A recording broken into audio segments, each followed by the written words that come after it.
Now, Washington is abuzz after the investigation into Russian interference in the 2016 U.S. election reached a critical stage Monday. Indictments were issued against Paul Manafort, the former campaign chairman for President Donald Trump. Manafort's longtime associate, Richard Gates, was also indicted. The two turned themselves in to the FBI on Monday. The 12-count indictment includes conspiracy against the United States. VOA's Michael Bowman has more. Until now, special counsel Robert Mueller has been on a fact-finding mission about Russian efforts to impact the 2016 presidential contest and any collusion by President Donald Trump's campaign. Actual charges would mean the investigation uncovered enough incriminating evidence to convince citizens serving on a grand jury that legal action, including possible arrests, is warranted. It's supposed to be kept secret. A U.S. cable network was first to report the news Friday. There are very strict criminal laws about disclosing grand jury information. Now, depending upon who disclosed this to CNN, it could be a crime. From the start of the Russia investigation, much attention has been focused on former Trump campaign manager Paul Manafort. If it is Paul Manafort, and he has apparently told others that he expects to be indicted, it may help us answer one very central question in the investigation, and that is, we know that the Russian government, through intermediaries, was reaching out to the Trump campaign, reaching out to Paul Manafort and others, and offering information on Hillary Clinton they thought would help the Trump campaign. The question is, who gave what to whom as a result of these overtures? On Sunday, Trump took to Twitter to once again blast the probe as a phony and partisan witch hunt. The president also highlighted recent news reports that Democrats contributed funding for a research project conducted by a former British intelligence officer that yielded explosive, unproven allegations against Trump. Our position hasn't changed since day one, and I think we are seeing now that if there was any collusion with Russia, it was between the DNC and the Clintons, and certainly not our campaign.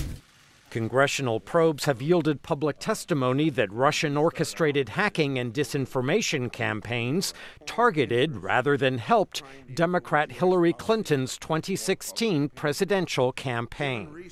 On Tuesday, social media executives testify on Capitol Hill about steps they are taking to insulate their platforms from foreign messaging on U.S. political campaigns. I was concerned at first that some of these social media platform companies did not take this threat seriously enough. I believe they are recognizing that threat now. Bipartisan legislation has been introduced mandating that Facebook and other companies provide information about the entities that fund political advertising on their platforms. Michael Bowman, VOA News, Washington. Now, for more on this investigation, I'm joined by VOA contributor Greta van Susteren. Greta, welcome to Africa 54. Thrilled to be here. I am curious to know, what does this really mean for Manafort, Gates, the White House, and even the country at large? All right, well, first of all, the indictment today against Manafort and Gates, that has probably nothing to do with the Trump White House and the campaign, as far as we know now. It has to do with their conduct. What the indictment is, and it's just a paper charging with a document. There'll be a trial later. It says they were cheating the United States out of tax money and that they were laundering through other countries. They were getting money from Ukraine, and also said they failed to register as foreign agents when they were lobbying on behalf of Ukraine. Now, that has apparently nothing to do, because that preceded the White House or the Trump campaign.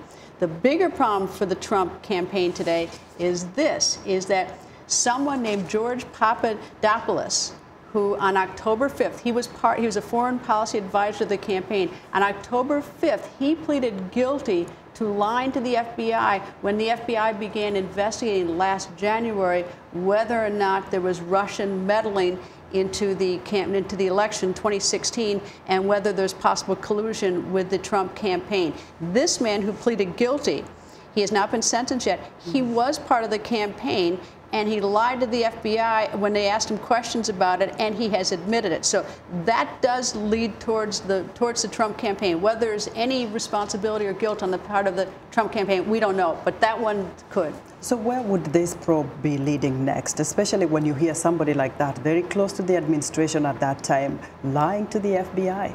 Well, first of all, a lot of people lie to the FBI and shouldn't lie to the FBI because that's a federal crime. But here's what's interesting about this plea on October 5th by the man who was part of the campaign.